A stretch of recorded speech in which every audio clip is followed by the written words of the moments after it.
শীতকালে প্রচুর পরিমাণে মটরশুঁটি পাওয়া যায়। এই সময় বেশি করে মটরশুঁটি কিনে পুরো বছর সংরক্ষণ করে রাখা যাবে। কিভাবে মটরশুঁটি পুরো বছর সংরক্ষণ করবেন তা আমি আজকের এই ভিডিওতে দেখিয়ে দেবো। ভিডিওটা কিন্তু স্কিপ করা যাবে না, একেবারে প্রথম থেকে শেষ পর্যন্ত দেখলে বুঝতে পারবেন কিভাবে পুরো বছর মটরশুঁটি সংরক্ষণ করে রাখা যায়।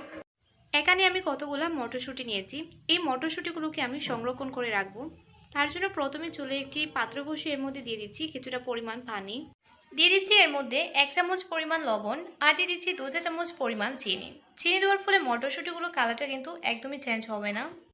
তারপর সবকিছুকে ভালো করে মিশিয়ে যখন পানিতে বলক চলে আসবে এ পর্যায়ে এর মধ্যে দিয়ে দিচ্ছি মটরশুঁটিগুলো পানির মধ্যে দেওয়ার পর এগুলোকে 1 মিনিট ঝাল করে নেব।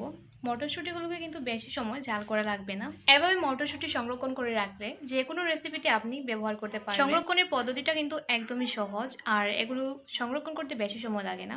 1 মিনিট ঝাল করে নেওয়ার পর এখন আমি মটরশুঁটিগুলোকে একটা স্ট্রেনার দিয়ে পানি ছাড়িয়ে উঠিয়ে নিচ্ছি। মটরশুঁটিগুলোকে চুলো থেকে নামিয়ে নেওয়ার পর এগুলোকে শুকিয়ে নিতে হবে। তার জন্য আমি একটা সুতির কাপড়ের ওপর প্রথমে মটরশুঁটিগুলোকে ভালো করে ছড়িয়ে দিলাম। এখন আমি এগুলোকে 10 থেকে 15 মিনিট শুকিয়ে নেব। 10 থেকে 15 মিনিট পর মটরশুঁটিগুলো শুকিয়ে গিয়েছে। এখন আমি এগুলোকে একটা বক্সের মধ্যে ভরে নেব। দেখলেনই তো কিভাবে মটরশুঁটি সংরক্ষণ করে রাখবেন তার একটা সহজ ভিডিও আজকে আপনাদের সাথে শেয়ার করলাম। আশা করছি ভিডিওটা আপনাদের কাজে আসবে। এরকম পদ্ধতিতে আপনারা মটরশুঁটি বছর জুড়ে সংরক্ষণ করে রাখতে পারবেন। কেমন লাগলো আমার আজকের ভিডিও অবশ্যই আমাকে কমেন্টস করে জানাবেন। ভালো লাগলে আমার চ্যানেলটা সাবস্ক্রাইব করে পাশে থাকা বেল আইকনে প্রেস করে দেবেন। আজকের মতো এখানেই বিদায় নিচ্ছি। আবার দেখা হবে নতুন কোনো রেসিপি নিয়ে। ভালো থাকবেন সবাই। আল্লাহ হাফেজ।